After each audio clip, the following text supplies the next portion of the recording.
Right. Hey, man. Hey, Arvin, what's up, man? I'm Hey, good. we're both wearing singlets today. Woohoo! Did you cut an SBD shirt? Yeah, because the sleeves are getting a bit tight. Okay, for some reason, I can never work out with the sleeveless anymore. Why, yeah? I don't know. I feel like the friction, especially when I'm doing like rows or those kind of things, right? I feel Mm-hmm. like there's way too much friction. Maybe just way too much fats. Like. Friction in your. Like between my arms and side of my Oh, rib. right.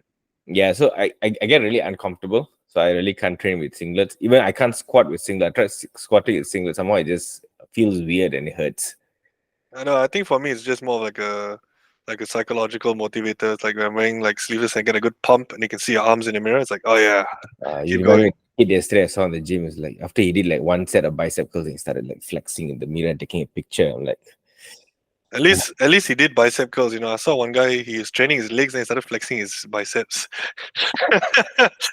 I was just like, okay, all as long as right. you do you, bro. You do I you. don't know. I have no idea when is the last time I actually flexed in the mirror and actually showed took a picture.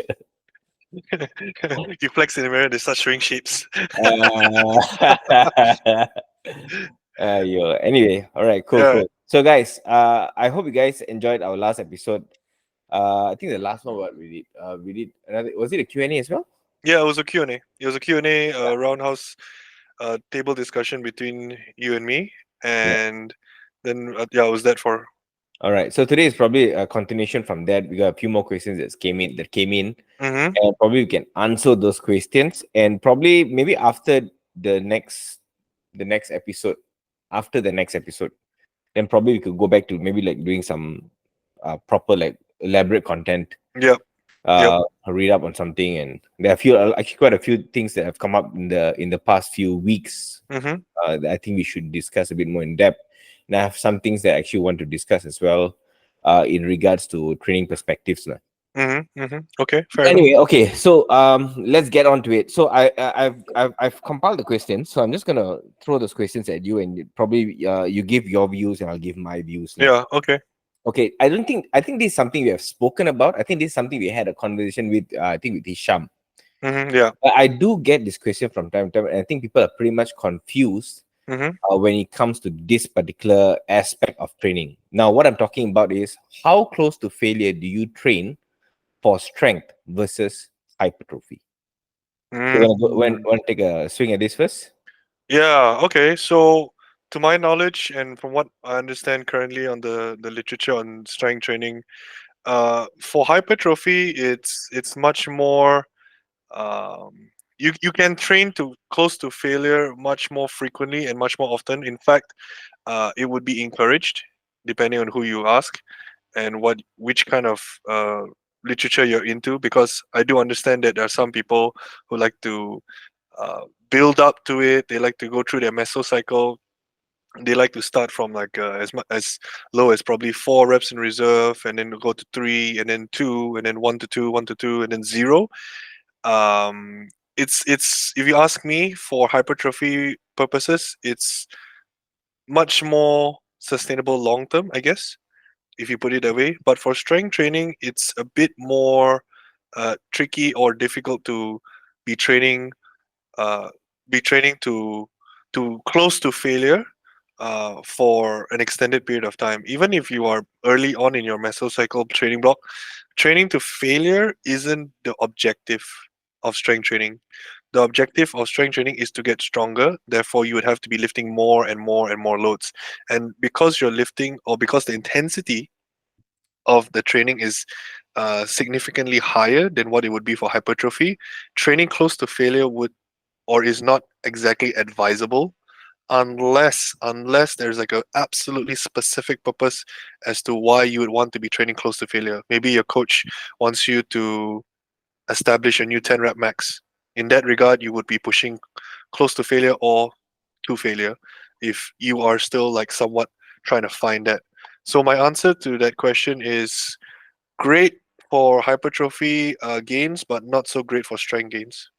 All right. So I think we shared the same perspective when it comes to this. Because why I ask this is because I think a lot of people, especially when you look at my style of training, right? Mm-hmm. I do very heavy training, and I do a lot of accessories that is very hypertrophy based. Mm-hmm.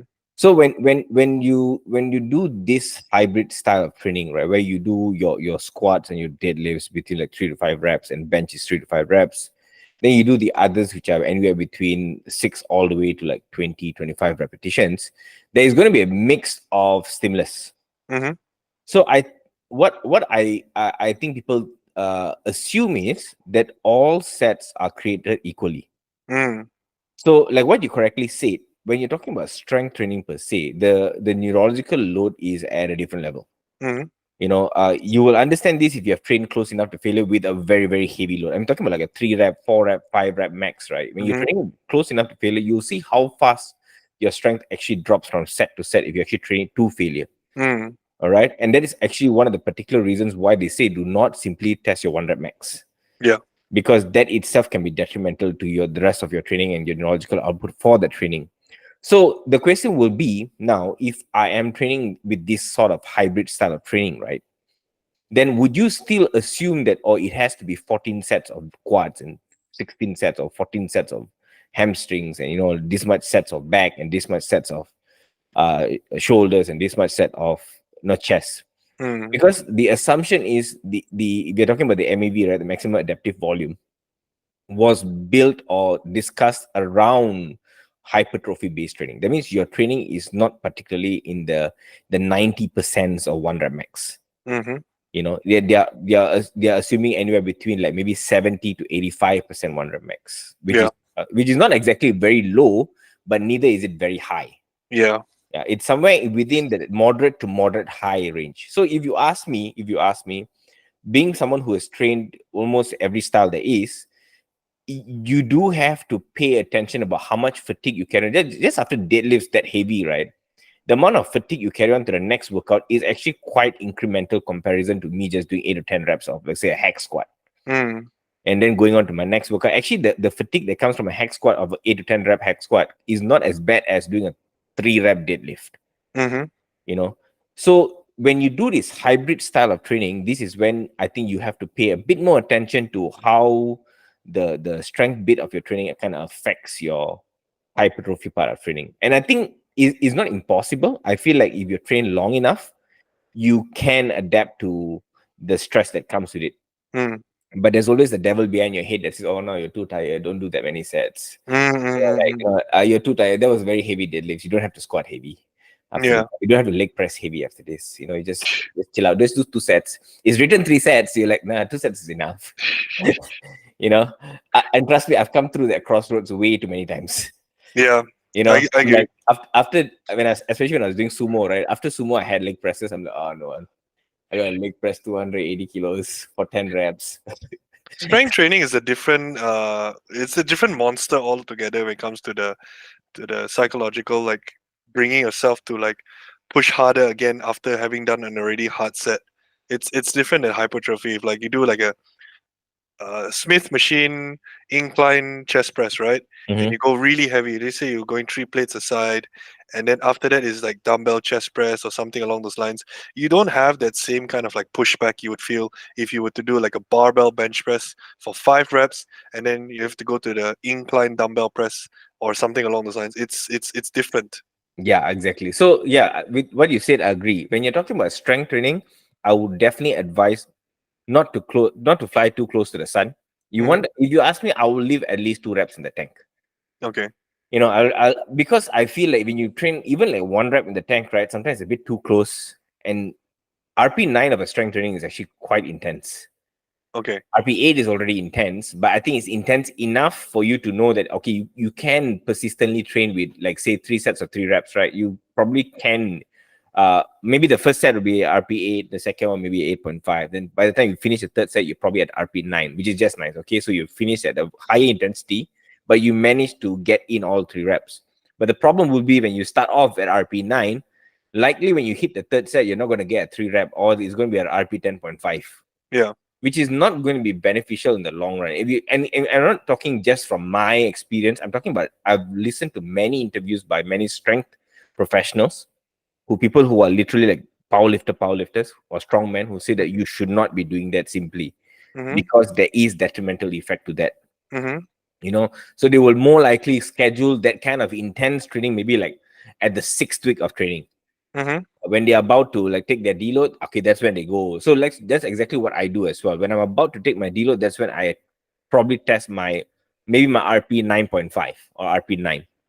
Okay, so then I have this question for you, right? Okay, Mm, so the first movement in a strength training block is usually one of your four lifts. It's the mm, back squat, bench press, deadlift, or overhead press, right? mhm. So then why are accessories there? What Why are access? why are accessories there? It's Well, a okay. double up question, but I think this question is quite on a lot of people's heads. So I just want to hear your take on it. What are accessories for? Okay. So, okay, there are two types of accessories that you see in training. All right. So, it really depends on when this training is done, for what this training is done. Okay. Now, when you're talking about powerlifting specific, Yeah. there are accessories which are technical accessories. That means you're talking about a pause squat Mm-hmm. or a spotto press or a deficit deadlift. These Okay. are technical accessories to make your main lift stronger. Mm-hmm. Then there are your other accessories that are on the moderate to, like you're talking about the 8 to 15 rep range, right? Yep. This is still to supplement the hypertrophy part of your training, because Okay. you cannot run away from hypertrophy regardless whether you're doing powerlifting, strongman, bodybuilding, whatever it is. Okay, so main lift, and then we have a secondary lift, which secondary lifts are usually what we refer to as the more technical common pause or spotto or whatever, right? So the accessories, which you just mentioned, is for the hypertrophy benefits, so Yes. that we can increase the cross-sectional area of the muscle, which in turn we can use to get stronger, so on and so on, right? All right. So now the question is, if we don't take our main lifts to failure because of the neurological demand, what about the accessories and secondary lifts? Do we take those to failure? Okay. When you're talking about technical accessories, because they are, if you're talking about, say, pauses, right? Pause squats, for instance. No one is doing pause squats 8 to 10 reps. Yep. Most people are doing pause squats maybe like 3 to 5 reps, maybe 5 reps. Because, Yep. okay. So this is technically falling into the strength range still. Mm-hmm. Okay. So even those you don't, because that one also actually has pretty high neurological demand, because of now the added pause or the added technical part to the lift that's making it actually a bit more difficult. Mm-hmm. All right. So even those I will not train to failure. I will train it Mm-hmm. like maybe at RP8. But when it comes to the hypertrophy or the more volume based accessories, okay, I'm talking about your calf raises and your machine chest press or your lateral raises or your pull downs and so on. Those, if you ask me, you should train it like you're training it for hypertrophy.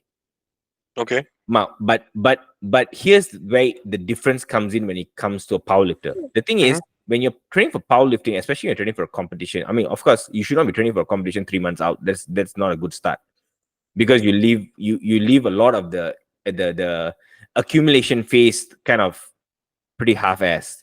Mm-hmm. Okay, you want to go in maybe about 6 months into prep, so you would probably spend the first 3 months or so in a bit more of a volume phase. So that means you probably will have a main lift, a technical lift, and you definitely have your accessories which are more hypertrophy based.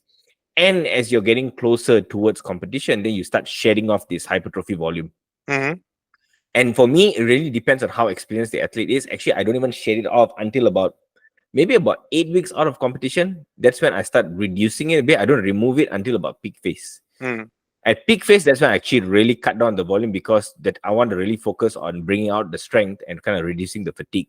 Mm-hmm. And as you know, during peaking is when the training gets really, really neurologically very intense. So I do not want to be adding both the volume-based fatigue and also the neurological fatigue that comes from very heavy lifting. But most of my athletes, I will normally keep the volume phase until at least 6 weeks out of training. Mm-hmm. So you cannot run away from that part, and those things you have to train pretty close to failure. I still apply the concepts of hypertrophy for those accessories. Okay. Yeah, so Okay. that would be my answer for that. Okay. Okay. Okay. Let's move on to the next one. All right. Now, this I think is a very good question. This I got off another content someone was making about training after a holiday, or what happens during a holiday. Actually, now Okay. the question was, Will my strength drop if I don't train for 2 weeks during a vacation? The follow-up question to that is, how long can I stay off training before I see strength changes? And the third follow-up to that is, what can I do to prevent this from happening? Mm. So basically, how is 2 weeks too long for not training? Okay, will I see a strength drop if I don't train for 2 weeks? That means 2 weeks of basically just walking around wherever you're visiting. Mm. All right. And how long can I stay off training before I see strength changes? So maybe let's answer these two things first before we get on to the last one, which can give them some solutions. Okay. Uh, Now the current literature suggests that it takes approximately 2 weeks, depending on your training age, for you to start to see a decline in strength basically. And while sorry, what was the second question? The first question is yes, you would see a strength drop. And If the you don't second, train for 2 weeks during a vacation, and how long, technically, how long can I stay off? So this person is going for a 2 week vacation. So the yeah, question was, if I'm going for a 2 week vacation, will I see a strength drop? The next follow-up question is, I think it's done to be more specific, is how long can I stay off? How long can someone stay off training before they start seeing strength depreciation? I would say probably depending on your training age. For example, if you're absolutely new, you've been training for a few months, it, if you take a week off, you could see some potential decline in strength gains because you're still relatively fresh. Your body hasn't like had time to sort of build that neurological component of adapting, or at least the adaptation period would have been a bit longer for you. Mhm. 2 weeks would be the what the current literature suggests, to my knowledge. 3 weeks if you're a very very experienced lifter that's been training purely for strength. But in a lot of cases, some people when they go on a break, they actually realize they come back stronger simply because they've had a lot of fatigue reduction. But I would probably estimate 1 week for that person to come back fresh. 2 weeks, you start to see a decline in strength. 3 to 4 weeks onwards, that's when your strength really goes. And this is on the assumption that you're not doing anything, just walking around. Mm. Yeah. Okay, okay. I think that's a good take on that. So my take is a bit different on this. Mm-hmm. Um, I would say, as to answer the first question, will you see a strength drop after 2 weeks of not training during a vacation? Technically, yes, you will see a strength drop. Now, what strength is the I think I want to be specific about. Mm-hmm. The strength I'm talking about is your top tier strength. Mm-hmm. Okay, and I'm talking about maybe your 1 rep max or your 3 rep max is probably going to decline a little bit. It will slide back a little bit Mm-hmm. because with uh the absence of training, there is going to be an absence of stimulus. And yes, I do agree with you. When you do go off 2 weeks of training, you do get a major fatigue reduction. But that really depends on how much fatigue you had in the first place. If you're someone who's been training on a 4 to 6 week cycle regularly, I don't think you have enough fatigue that requires you 2 weeks for you to take a load off. Mm-hmm. Most of the time, most of us 3 to 5 days of not training itself, you already feel like, okay, I'm rested enough. Thank you Mm-hmm. very much. It's time to train already. You know.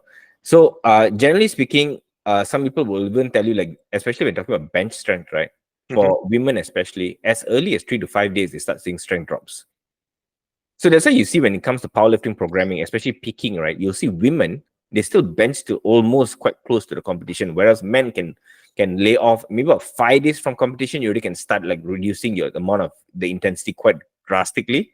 Whereas in women, they only start reducing their intensity about 3 days before Mm-hmm. competition for this particular reason. Mm-hmm. Because the decline in strength is pretty fast, especially for upper body strength. For low body strength, actually, it has been shown that 7 to 10 days you can actually hold on to your strength.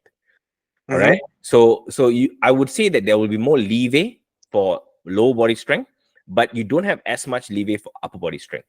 Mm-hmm. All right. So upper body top tier strength. So if you ask me, that will be your duration that you want to stay off training, which is about 5 days for upper body and about 7 to 10 days for lower body. That's at this point. Beyond this point, you'll start seeing decrement in strength. But I don't think it's a big issue unless you're trying to like compete in the next 2 months or so. Mm-hmm. I don't think it's a good idea for you to go on a long vacation during this period, because there will be a drop. Then you're going to start picking it up again. Mm-hmm. But if Mm-hmm. you're talking in an off-season case, I think you have enough time to rebuild that strength within a couple of weeks. You'll get back your top tier strength within a couple of weeks. Okay. Okay. Now, and this is with the notion that you are not doing any sort of training. Okay. Okay. Doing is a bunch of walking and sightseeing. Okay. Now, if you are one of those people who has the rare opportunity of trying, like able to get a training in, Mm-hmm. and I'm talking about not much training, I'm talking about 1 to 3 sets of a training per muscle group. It is all you need in order for you to maintain strength. For hypertrophy, you probably need a bit more, maybe about if I'm not mistaken, about 3 to 6 sets Mm-hmm. for hypertrophy for you to maintain your size. Yes. Okay, you maintain your size. Like if you're already a top tier size, you want to maintain your size like 3 to 6 sets per muscle group, which is actually, if you're talking about most people, even like people like your case, right? That's that 1/3 your volume, or even lesser, 1/4 the volume you're actually working with, just in order for you to maintain whatever size you have. Mm-hmm. Okay, you will not gain any size at this point, but you will be able to hold on to most of your size. When you're talking about strength, you're talking about 1 to 3 sets, which is really like bare minimal. Mm-hmm. You don't have to do much in order for you to retain your strength. And I do understand that maybe like in some places you don't have, if you especially if you're a heavy lifter, they probably Mm-hmm. don't have the facility that's strong enough, like hotel gyms, right? No Mm-hmm. one has like 250 kilos or 300 kilo worth of plates. Okay, but you may be able to train like a 5 rep max, or I don't know, maybe a 6 7 rep max in order for you to do that, and just do that minimum in Mm-hmm. order for you to hold on to your strength. Mm-hmm. And that would probably take you less than an hour to sort that training out. Okay. It's very little. So if you ask me, those are things that you can do. If you want to hold on to your strength during a long vacation, then you do want to squeeze in a training at least at a 5 day gap. Mm-hmm. you know, Especially if it's a hectic schedule of vacation, then you want to try to squeeze in a workout maybe by every 5 days, get in something. A worst case scenario, I don't know, push ups till failure, squat till failure, body weight squat to failure. Mm-hmm. Do some lunges to probably close to failure. Maybe that will take you like 30, 40 repetitions, but it will be pretty much good amount of stimulus in order for you to work that muscle hard enough in order for you to retain some things. But I will not advise to completely go off the rail for 2 weeks. Mm-hmm. What I did during vacations was like carrying my bands around. Yeah. Yeah. Yeah, I just carried my bands around. I had like two of my highest intensity bands and one low intensity bands for like upper body workouts, like my biceps and lateral raises, those kind of things. And I use my high intensity bands for like push up, like chest presses and rows and bended hex squats, like against the wall, right? You can do bended hex squat if you have a foam roller, or if you don't have it, just regular squats, like when we did during MCO times. Mm. So those were my ways to actually kind of maintain at least most of my strength while I'm on vacation. So yeah, Okay. yeah. Okay. So yeah. So I mean, again, this is always talking about someone with top tier strength. Mm-hmm. I'm not talking about people who are just regular gym goers, probably go 2 to 3 times a week. Mm-hmm. Then if that is the case, maybe you don't have to be too worried about it. Mm. Just if you can throw in the workout, but if you can't, I wouldn't be too bummed out about it. Okay. All right. Okay. Now, I think this question, I think you will be better at answering. Is calorie tracking a must for fat loss? Okay. Let's see. Is calorie tracking a must for fat loss? All right. It depends on who you're asking first. Okay. Uh, I just recently listened to a very good podcast called Modern Vision. Sorry, is it Modern Vision? Modern Wisdom. Sorry, Okay. Modern Wisdom. Chris Williamson is the host, and Oh, he's interviewing Mike Rizzuto, Dr. Mike Rizzuto, and he said some very good pointers about do you. Well, the context was fat loss, so Chris will ask that should someone actually like weigh all their foods for fat loss, and the answer was this: it's you don't say need to weigh all the foods. You don't need to track all the calories if you're someone who is uh, doesn't have the time or finds that tracking is too much of a hassle. What you can do is you can just okay. So currently you lay out the foods that you're eating in a given day, and then you weigh yourself probably once every few days or once every 2 weeks, and then from there you can see every time you weigh yourself. Okay, so every 2 weeks, right? From the first week for the first time to the second time, you notice that okay, you've currently gained probably half a kilo or 1 kilo from that time. So all you need to do is actually like whatever that you're eating currently, just clean it up a bit if you're eating outside more, or reduce the portions in terms of perhaps carbohydrates, and increase your activity levels, train a bit more, push yourself a bit harder, and in that aspect, right, in that aspect, fundamentally you would actually lose weight. You Mm, don't need to actually again, this is assuming the person is of a gen pop or has no experience. Then going by these simple guidelines of cleaning up your diet, exercising more, getting more steps, you would notice that half a kilo you gained or 1 kilo you gained will just trim back down. So again, you weigh yourself every 2 weeks and then you check the next 2 weeks, right? What was your weight? Did it drop or go higher? So the simple fact is, we both know that simply by increasing our energy output, we can actually mitigate or even increase the caloric deficit that we are currently going. So, to answer the question, individuals don't need to track. But if you're someone of a competitive nature, and I'm not talking bodybuilding, I'm talking sports in general, whether it's running, cycling, football, basketball, powerlifting, even, mhm, you you would need to have a certain degree of tracking, because right now the goal isn't just to like keep the weight off. The goal is to improve performance, mm, and it matters even more if you compete in a sport that has weight classes. mhm. Even more so that you would need to pay attention to that. So as an athlete, you have no excuse not to track, in my opinion. As a average Joe, Gen Pop, office worker, you can get away with not tracking. Okay. I think I agree with majority of things you're saying. Mm, Um, I think there's something that Adele mentioned in her episode with us. I think when people talk about calorie tracking or fat loss tracking, right, or for fat loss, actually, mm, you realize that majority of us kind of eat the same thing most of the time. I, mm, I mean, I for myself at least, I'm pretty predictable of what I'm going to eat for the week. mm, You know, so like 80% of your food is kind of the same. Most of the time, your breakfast is kind of the same, unless you're eating out somewhere different every day and you're ordering something different every day, and then maybe, or you go and grab food and you go like, wow, what should I eat today? mm, So if you're one of those people, then I think susala. mm, But if you're people who are kind of predictable in what you eat, when you're 80% of your food is is the same, then mm, what you have to do is probably for a week, maybe just a week, or two, mm, you track what you're eating. That means you literally kind of like you weigh what you're eating, then you kind of like maybe put it like in a fitness pal. mm, Okay, this food has this many calories. This food has this many calories, and you already see the portions that you get. Okay, so a chicken breast for this big, say a palm size, has this many calories. mm, You know, then the next 2 weeks or so, you already rough gauge. If I eat this much, this roughly the amount of calories I'm getting. mm, mm, I eat this much, this roughly amount of calories I'm getting. And then you start seeing that, oh yeah, it kind of works because you start seeing that the reduction in weight, right, is yeah. happening because now you have a rough idea of where your calories are at. And at some point you realize, oh, it's starting to stagnate. Okay, if it's starting to stagnate, that means I've come to a point where my weight reduction has already matched the amount of calories I'm taking.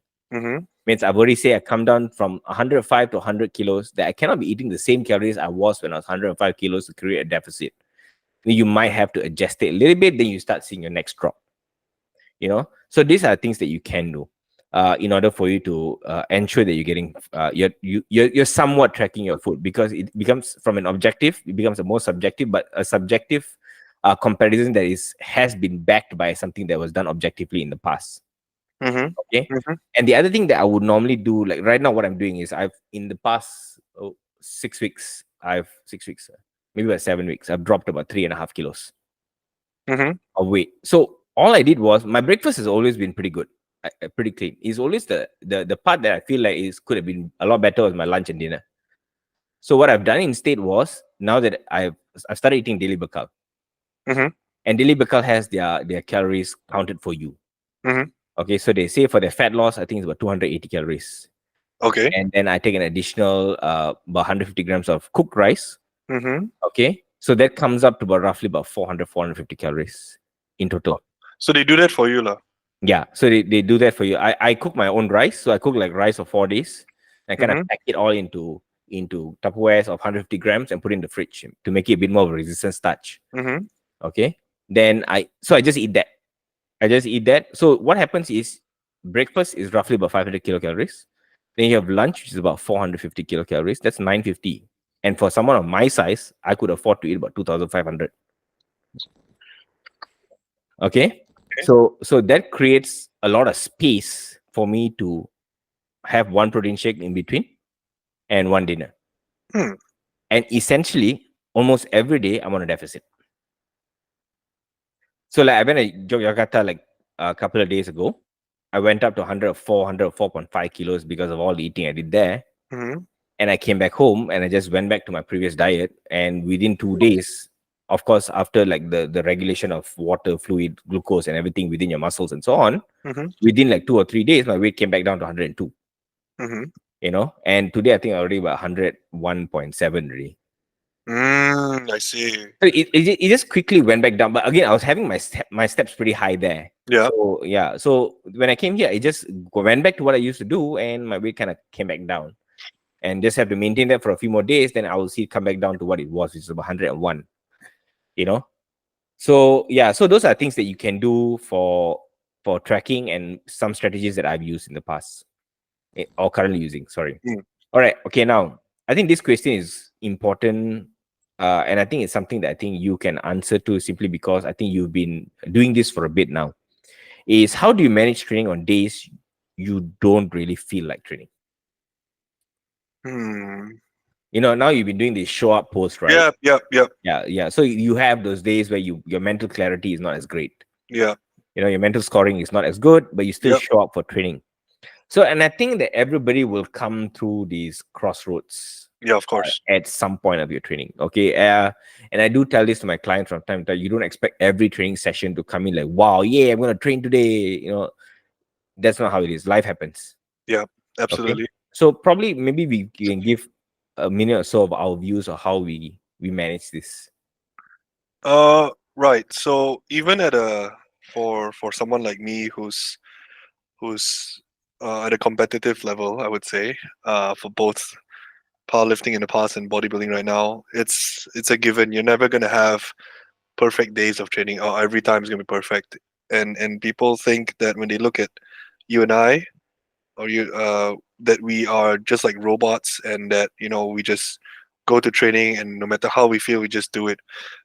Even more so for someone like you who has a family and you have a lot of responsibilities, it does affect you and it does affect us. So what I would say is that, number one, understand that it's okay to have these kind of days where, like, your mental clarity is bad, your motivation to train is terrible, your general mood is terrible, your strength and performance during the session is terrible.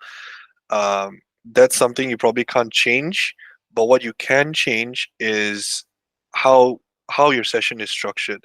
So what I do is that when I'm having a really bad day, I still show up, I go to the gym, but I lift at a lower intensity. If my goal for the day is an RP9, I'm straight up saying, like, no way in hell am I going to do RPI9. Not the way I'm feeling right now. Like, I'll do like 3 sets into my warm up. I'm already feeling like, what? Definitely not RPA9, and I have like 50 more kgs to add onto the bar. So rather than approaching that bar, continuing to just like muster forward, uh, I know it's not a smart move. I would just, okay, currently if I add about 5 more kgs onto this, it's most likely going to be my RP9. So I'll do just that. All right. I want to be able to like still get my training session in. I don't want to adopt that mindset of I'm having a bad day. You know what? I'm just gonna skip gym altogether. And to me, at least, if I do that, it's gonna make me feel worse afterwards. Mm, mm, All right. But that's just a personal thing for me. Like mm, I'm hard on myself that way. But for you guys out there that are listening, uh, what I can recommend, and this is what I do sometimes. Yeah, sometimes if I'm having a bad day, I'll go to the gym. It's my lower body day. I'll change my routine just for that one day to include everything that I would like to do, mm, that I enjoy doing. Say I don't particularly enjoy doing the hack squat. I'll just switch it to leg extensions maybe.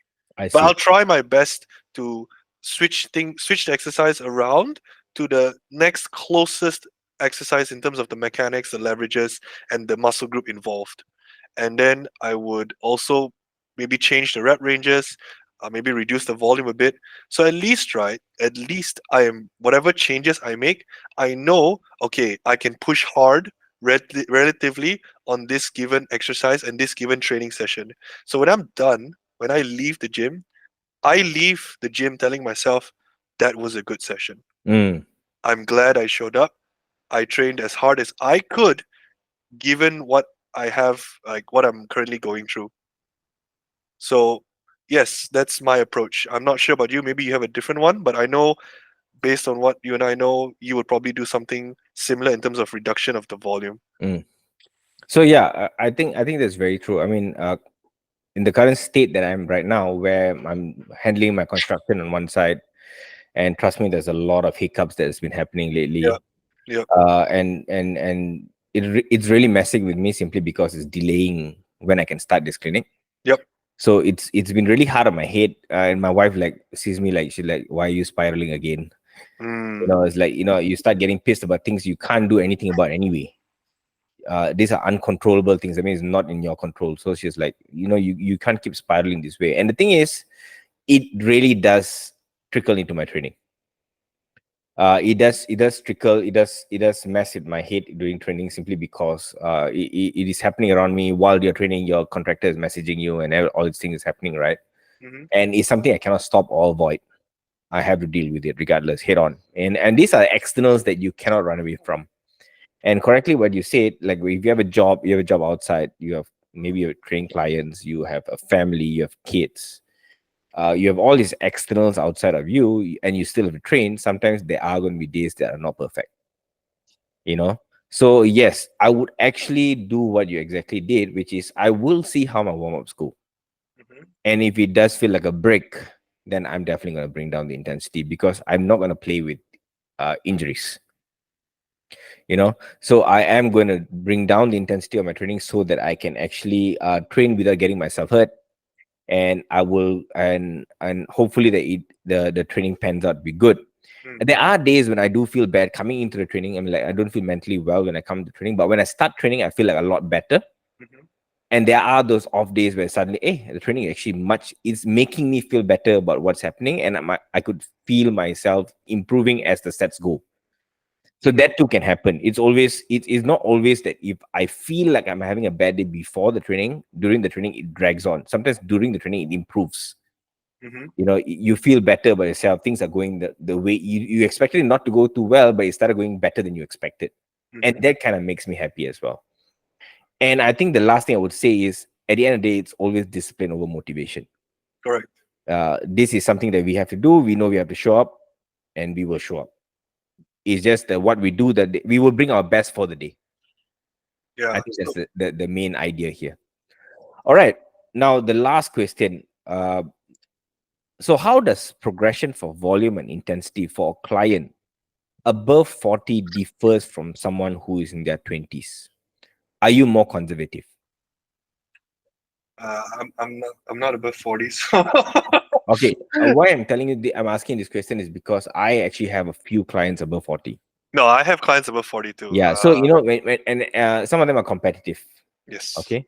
So, I do realize that as much as you want to apply the concepts of training or optimizing training, of what we have learned and what I preach about in my workshops and so on that you have recently attended as well, Mm-hmm. normally does not translate to someone who has sometimes more externals, and they have age that is catching up with them.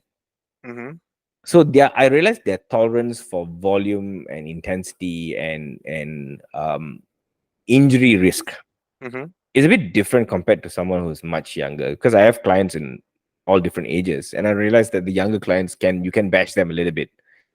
But the older ones, I realized that you can go hard, but you cannot go hard for number one, extended period of time, Mm-hmm. and you cannot go hard for a large volume, Mm. because they end up feeling worse after training than they do before. Yep, So exactly. This is something that I had to learn along the way. So sometimes when I'm talking about principles of training, people get, I do tell, I say this in the workshop as well. Yes, the concepts are the same, but the magnitude at which you apply these concepts could be differing from person to person. And I think someone in their 40s, I normally will cut down the volume, maybe the intensity not so much, but the volume definitely. I would not bring them through 18 to 20 sets of a muscle group for training. I don't think it's going to work that way. So Mm, normally I try from the lower end, and I kind of increase it in a more micro level than a macro level mm-hmm, to see whether they're tolerating it. And mm-hmm. at some point, I feel like, okay, now at this point they feel like they're not recovering as fast. Then normally I will slow down the increment from there on. Yeah.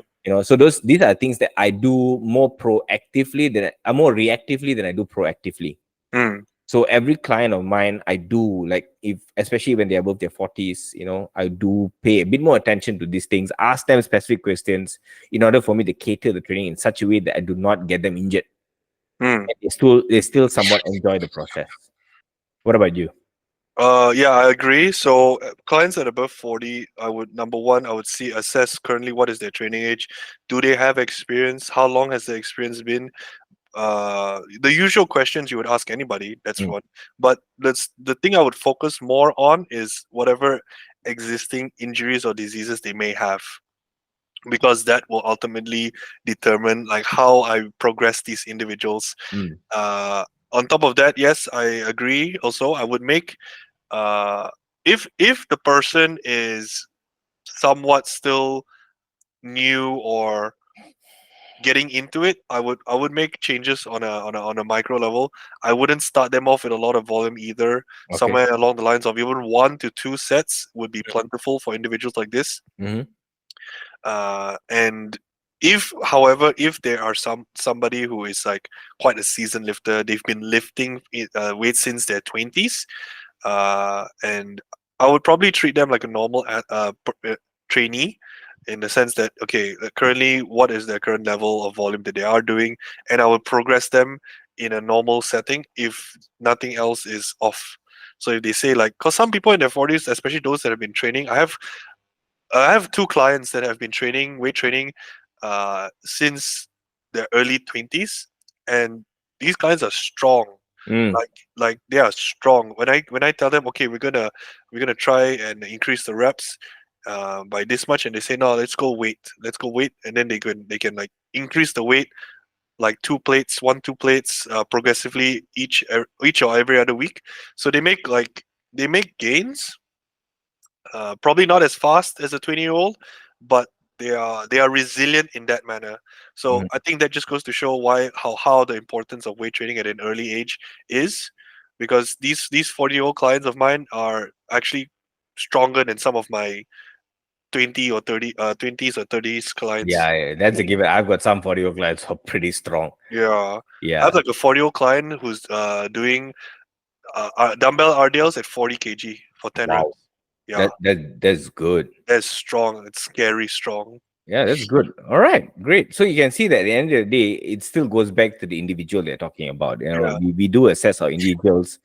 There's no such thing as template programs. So every one of us, like especially us with this mentality, we assess our clients on a needs to basis. Every client of ours is seen as a person, and we treat them all as different individuals with different kind of specialization that we need to put into our training programs in order to make sure that we're giving them the best for them.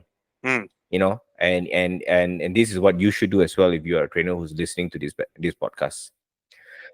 All right, I think that's all the time we have for today. yeah. Till the next one. All right. So we'll All catch right. you around. Catch you guys. See you.